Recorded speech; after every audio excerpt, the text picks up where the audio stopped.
Hi, this is Donniel Hartman and Yossi Klein Halevi from the Shalom Hartman Institute. And this is our podcast, for heaven's sake, Israel at War, day 248. Part of me, every time I mention the number. It's funny when you say it hit me. Right now I said, oh no, 248. And I saw it today on our friend Elliot Goldstein. He has a piece of Scotch tape for hostages where it's a tradition here in Israel to wear a piece of masking tape with the number. And you look at it, and that leads us to today's topic. 4 are free. This week, our life was turned over. 4 hostages came home. Not all of them. There's still hostages there. But there was this remarkable moment. And I heard about it. I was walking home from my mother-in-law's with my wife Adina and my daughter and grandson and son-in-law. And we walked through a park. And a lady just sitting at the park, she looked at us, she said, Shamatem, did you hear? Oh, wow. She said, did you hear? 4 hostages. It was just, she needed to share. That's such an Israeli moment. Yeah. I read that secular neighbors, this happened on Shabbat, so presumably religious Jews didn't know. And so secular neighbors left notes at the doorstep of their religious part neighbors. Of it because she saw my kippah. Yeah. She saw my kippah. And it was just, we needed this day. But it's a complicated day because it's not the end of anything. 120 are still left. But this was a very, very special, moving day. Arnon Zmora, Zichrono Livracha, gave us life, a hero of unique proportions. We keep discovering unique heroes in this war. And he was, thousands of people lined the streets at his funeral. Yeah. Thousands of people lined the streets as his coffin. It was just, and unfortunately, that seems like we never get the happy day. We never get just, they're all free. There's no ending. It's a middle, though. But you and I felt that we want to stop on this day. Stop. And the issue that we want to talk about is, what does this mean in Israel? And also the significant disparity between the way we felt and the relative simplicity and joy which we experienced, and the way this was very often reported. Even when this was reported positively, there was an issue that just didn't exist in Israel. And that is the casualties which resulted in Nusrat, when the Israeli army had to bomb. And the technical reason, one of the trucks that was carrying the hostages to freedom malfunctioned, and it was surrounded. And this is the nightmare scenario. And hundreds of terrorists immediately, hundreds of Hamas, and the fact that there are hundreds of Hamas in Nusrat, which we've captured so many times already, just came out and surfaced and were basically protecting these hostages or ensuring that they don't get out, started to fire RPGs. And the force was in tremendous danger. And when this happened, the Air Force job is to create a wall of fire to protect until the paratroopers came in. There were various circles of troops, and we're all experts now because every detail of this story was almost like the Exodus from Egypt. We're telling everybody in Israel knows every stage of what occurred. And until the protective detail of the paratroopers could get there were 15 minutes. There was a wall of fire to keep the terrorists from killing the soldiers, the special forces. And for us, when you and I talked about it, this was it wasn't even an issue. And I want to talk about that a little bit, whether we're right or wrong. But there's a disparity that for some, this was the lead story, the casualties, hostages freed, casualties. Is the world understanding something that we're not understanding? Is the world working on a different system? What are their calculations? Or are we understanding something that they're not understanding? Are we understanding? Or what is it that we're understanding? So that's what we want to talk about today. So, Yossi, where do you want to start? First with the joy of the moment. Before we start deconstructing, when you and I spoke immediately after Shabbat, there was unequivocal joy. And I think that what we were responding to was not only the joy of the families, but this sense of relief that we're still ready to fight and die for each other. Last week, on the last podcast, you and I spoke about how the hostages have become a politicized issue. And this week, it's as if none of that ugliness was there. And we were reminded of the love that Israelis feel for each other. And I'm sure none of these soldiers hesitated for a moment to walk into the lion's den. And knowing something of how things work here, I'm sure that soldiers, commandos, were fighting for the right to go in. And that's, for me, that's what this moment ultimately was about. After all these months of confusion and who are we as a society and the last year and a half of divisiveness, suddenly we had a moment of clarity. Interesting. For me, it was joy. It wasn't clarity. It wasn't political. And afterwards, very quickly, it became very political, this too, as people wondered, Netanyahu came to visit this family and not that family, and he comes to visit. Well, I hated that. I hated the way he comes to visit the families, like he takes responsibility for the success and not for the. So we didn't let it last. Don't worry.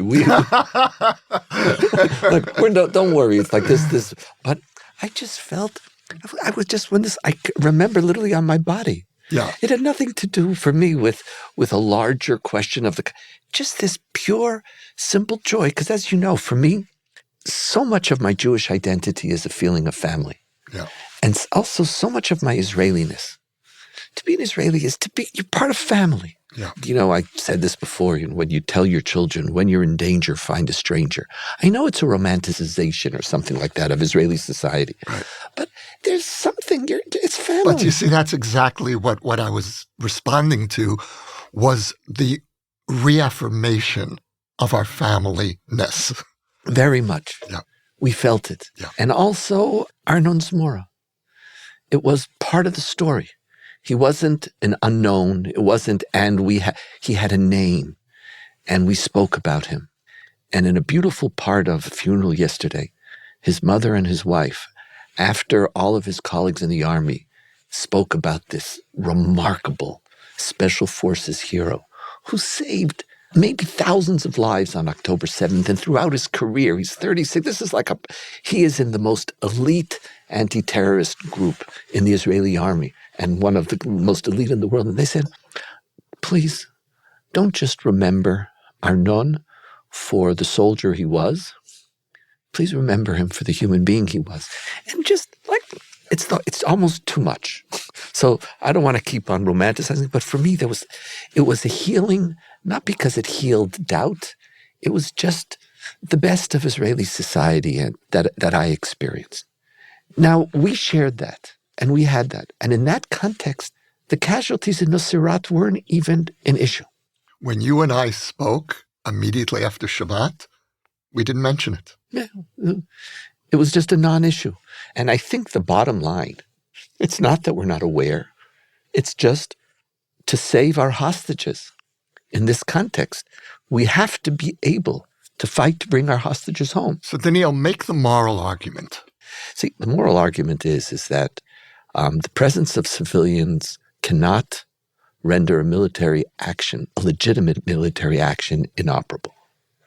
The fact that you are hiding behind civilians or you're placing our hostages in people's homes in the midst of a densely populated area, that's not on the operating force, that's on the person who puts them there. And because otherwise, the ability of a heinous enemy to undermine your ability to fight a just war. So here it is, doesn't matter.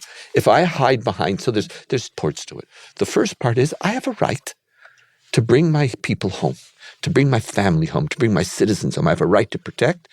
And it's not simply that civilian casualties are a fact of war. That's almost trivial. And that's silly to some extent. It's the fact that they are embedded in the midst of a civilian population, not by choice. This is your decision. There's a deep sense that it's not on us, but it's on the people who made that decision to put them there. But the second stage It's the issue of proportionality. And here, that's a critical feature of morality of war in general and of the Israeli military ethos, that you can't harm civilians, even if they're used as a shield, unless the benefit that you're going to accrue is proportionately greater in that moment than the casualties to civilian life. This issue of proportionality. And here, I think the reason why we didn't talk about it is that I want my people home. What do you mean? This is exactly what we have the principle of proportionality for. This is not just I'm taking out or I'm killing the spokesperson of Hamas because he's a strategic target. No, I'm bringing my people home to save one of my people, to save 4 of them, to save hostages, to save people who for 240 days. So there was a sense for us that this was proportionate, Yossi. Even if, not to speak of the fact that, again, leave aside the counting of the numbers, who was hurt, how many of them were Hamas terrorists, who was coming close. They were bombing and creating a wall of fire around this disabled car, who was showing up there. So whatever the number is, we already know that there's this false numbers game being represented, this constant accusation. So there's a sense that it is a just war, but also that for us was proportionate. So I think there are 2 points here that you're raising. The first is that in this war, we made a strategic decision not to allow Hamas immunity behind their civilians. In other words, you can't cross the border, massacre our civilians, and then kidnap them, cross back on your side, and then hide behind your civilians. That game is over. And this rescue operation in some way embodied that new strategic approach. The second is the total entwinement of the Hamas infrastructure with civilian Gaza. You can't separate one from the other because Hamas has made sure that you can't separate them. So, for example, and this is something that has not been highlighted at all abroad, the hostages were being held by families in neighborhoods, which means everyone knew. Now, that's not to say everyone is guilty, but it's also not to say that everyone is innocent. And I think I mentioned this, Donniel, on one of our previous podcasts when I was trying to unpack the difference in sensibility between the Israeli discourse and the discourse abroad. How here it's as if when we speak about the war in Gaza, it's as if there are no civilians, and abroad it's as if there are only civilians. And we've declared war against the Palestinian people, and there's no Hamas. And this in some ways really was a kind of a summation of the very different, really opposite approaches. In our reaction to the rescue, the question of civilians didn't come up. Abroad, the question of the civilian casualties overshadowed the rescue. So let's dig down a moment because, I have been critical of some of the actions that Israel has taken, not on whether this is a just war, but whether we are always as careful as we should have been and whether all of the civilian casualties were proportionate. And that was really the issue of Rafah. But in this case, our core instinct of our family, just like we never argued if you want to protect a soldier, nobody was ever micromanaging the army's choice to bomb or to do A or B or C in order to limit army casualties. That's one of my rights as a people. I don't have to apologize for it. I have a right to be, I have a right to live, I have a right to fight a just war, and I have a right to minimize my casualties on the side of my soldiers. That was never our issue. But here, this was a very similar, for us, this was our simple Israeli sensibility. Simple, clear. Doesn't mean that we've always done it right, and it doesn't mean we haven't made mistakes. And when we do, we're supposed to own them and do better. But here, that was gone. But in the world, it wasn't. So thank God most Israelis don't follow world opinion. You and I do. But it was a lonely moment in that sense for you and for I, or we noticed the difference between our feelings. How do you understand? Beyond the fact that, it's an interesting way of saying it. In Israel, it's as if there's only Hamas and outside we're only fighting Palestinian civilians. But it has to be deeper than that. Okay, we can go to anti-Semitism again, and I don't want to take that away from you ever. And even if I wanted to, I wouldn't be able to. That's for sure. But how do you understand reasonable people, intelligent people. Like, are we just so completely wired differently? What's happened in the last 8 months, and again, I'm taking up your challenge to focus on reasonable people, which means I'm not going to include the BBC anchor who interviewed an Israeli spokesperson. It's like, could you tell that story? Because it was truly... It was extraordinary. It was extraordinary. I think my mouth literally dropped open. So take time and tell them the whole story, please. So Conricus, the former IDF spokesman, was on the BBC. And he's explaining about how exactly what you just said, that any country has the right to rescue its civilians, and the moral burden is on the other side for risking civilians, their own civilians. And the interviewer turns to him and says, well, shouldn't you have warned the Palestinians before you went in? And there was just a flicker of a smile in his response. And you could see him debating, should I tell her how ludicrous she is, or should I answer seriously? And he composed himself and then answered, well, we would have lost the element of surprise. And when you try, and you realize that was a precious moment for Israelis, because it reminded us how much of this criticism truly is disconnected from reality. And okay, I accept your challenge. Let's leave out the animus. This comes from... And the idiots. Well, okay, but the idiocy comes in part from a profound disconnect among most people in the West of what it means to be fighting a war, let alone an existential war. And that's where that question came from, of people who don't have a clue. And so we're trying to explain ourselves to societies that can't begin to imagine what it's like to be in our shoes.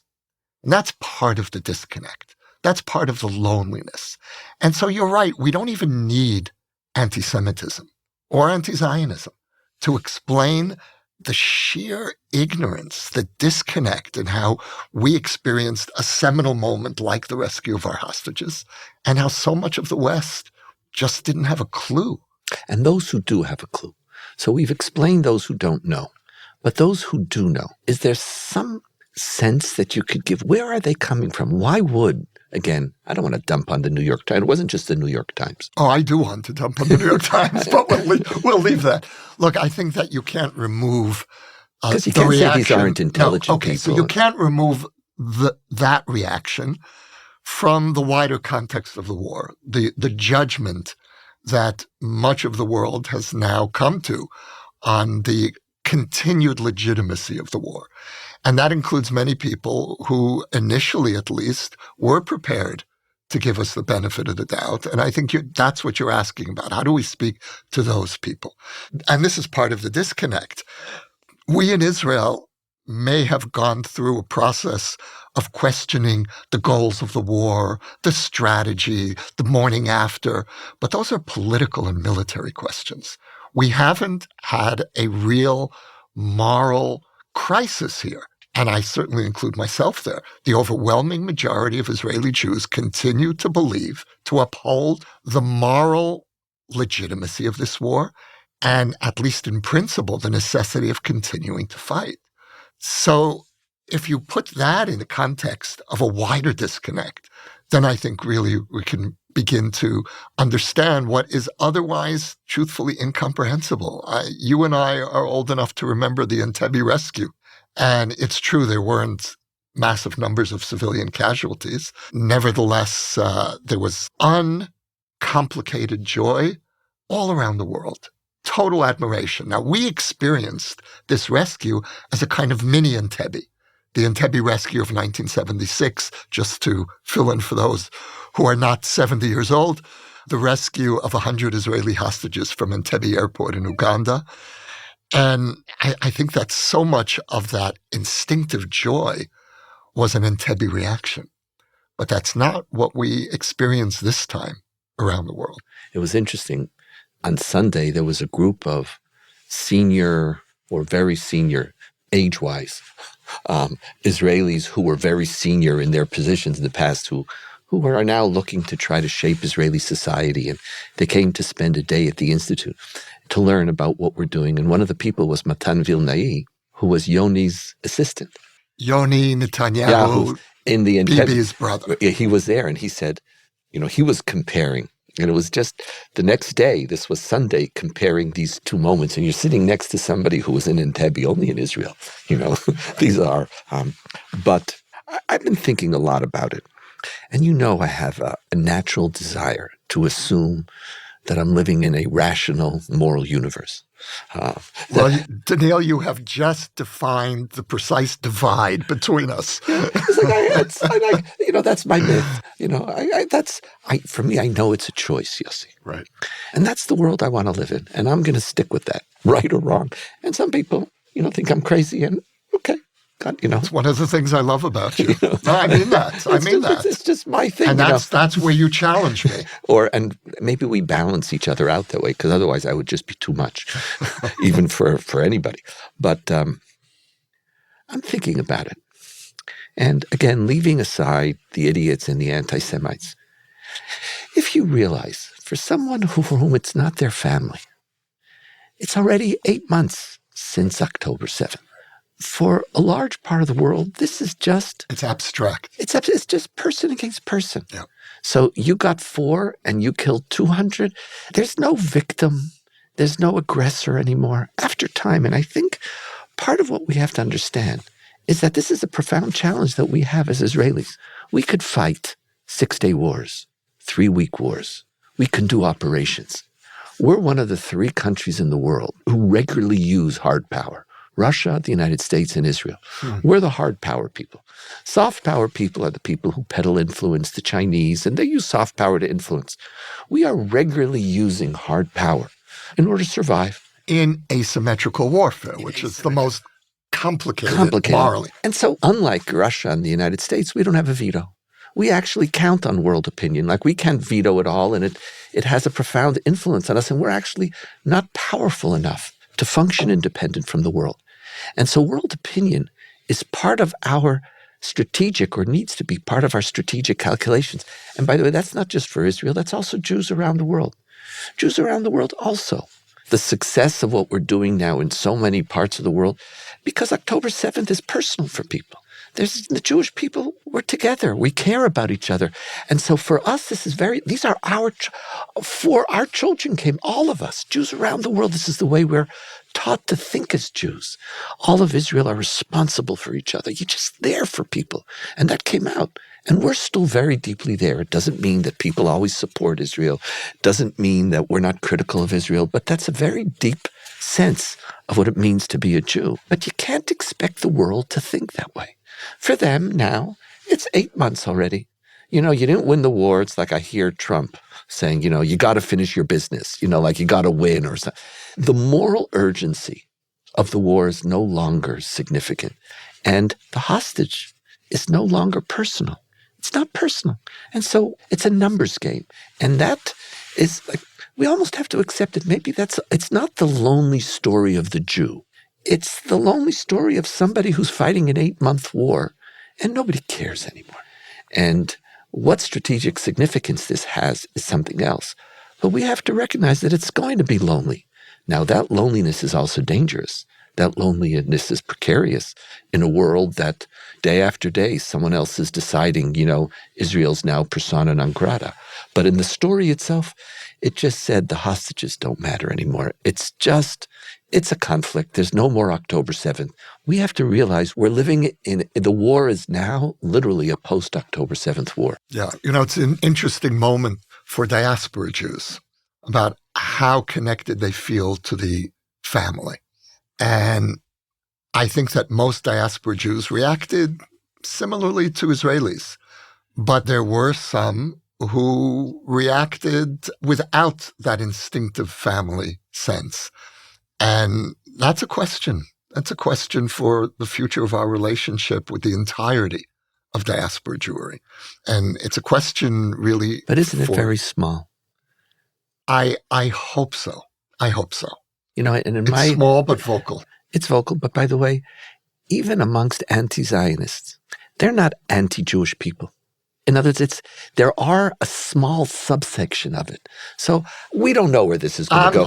I'm not prepared to give the Jewish anti-Zionists the same benefit of the doubt, but we'll leave that. We'll leave that. Let's, as we bring this podcast to a close on day 248, on day 249, we in the Jewish world are going to celebrate Shavuot, the holiday of our receiving of the Torah, or literally Matan Torah, the giving of the Torah, or the present of the Torah, depends. What is Shavuot in the midst of a war? We could talk about Shavuot, and God willing, next year, this won't be Israel at war anymore. And we could talk about Shavuot in a larger way, and what it means for us as Jews and Israelis, and for the future of Jewish life. But this year, on what will be 248, 249, 250, and if you're in the diaspora, it'll be 251 also. That's our punishment for living outside of Israel. Shavuot, does it have any special meaning for you or significance actually this year? Well, we've been speaking now about the emotional significance of peoplehood. And this Shavuot, I'm going to be focused on the spiritual significance of peoplehood. Because Shavuot is the moment when we were really born as a people. The Exodus was the prelude. And then the journey to the mountain, the journey to Sinai, which we mark between Pesach, Passover, and Shavuot, is the journey of maturation to that moment when we were shaped in a collective act of divine revelation. And it's the collectiveness of the Sinai revelation that I think is especially significant for the meaning of peoplehood. Judaism is, I hate what I'm about to say, which is Judaism is the only religion that, I hate this, the one-upmanship.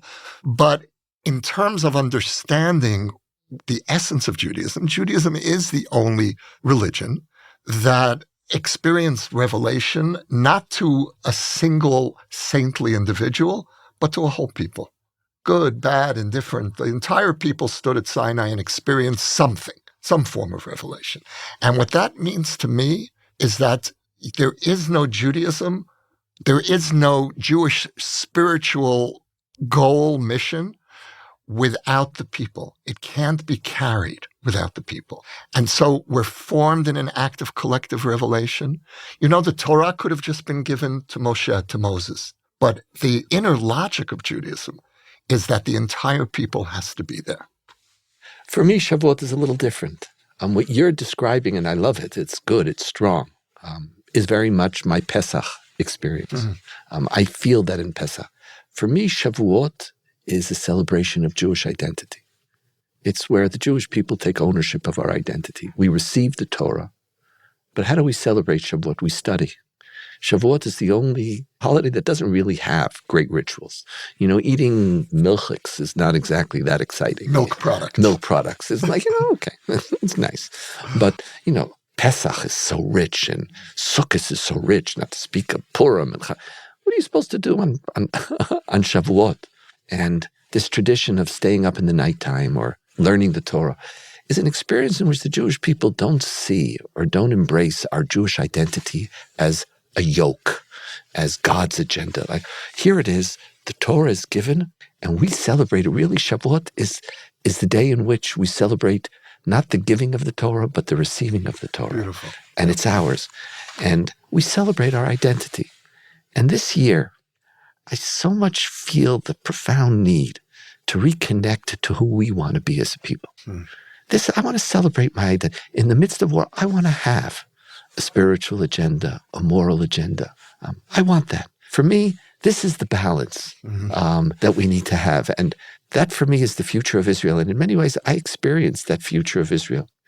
Today, on day 248, 200 of the top military doctors in the Israeli army are spending a day here at the Institute studying values and morality in the times of war.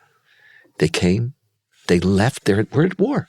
And they said, no, we have to talk about a whole bunch of value issues and there's fascinating critical questions about who you help, how you help, what resources you use between Gazans, Hamas, Israeli soldiers. And I was sitting in the midst of this unbelievably intelligent group of people who said, in the midst of the war, who we want to be is a question that for us is critical to who we are. And for me, that's Shavuot. And so I'm looking forward to letting go of the existential question for a day. If our enemies will let us, they probably won't. And my telephone will ring the whole day with the Tzofar app telling me where something has fallen. But for you, peoplehood, for me, a celebration of our Jewish identity. I loved what you said earlier about the emphasis not on the Torah being given, but on who receives the Torah. And so I would adjust what I said to emphasize really the spiritual significance of peoplehood. That in Judaism, peoplehood is not a secular concept. It's a religious value, and it's central to who we are. And so this Shavuot, I will be celebrating the ongoing vitality of our peoplehood. With that, Yossi, pleasure to be with you. Always. I want to wish all of our audience a Chag Sameach, happy holiday, meaningful holiday. And let's hold the fact that for, it's not everybody, but for our home. This is, for heaven's sake, Israel at War, day 248. This episode was sponsored by Amy and Ted Kahn. You too can sponsor an episode of For Heaven's Sake. The link to donate can be found in the show notes or at shalomhartman.org/for heaven's sake. We will acknowledge your gift on a future episode. For more ideas from the Shalom Hartman Institute about what's unfolding right now, sign up for our newsletter in the show notes or visit shalomhartman.org/Israel at War.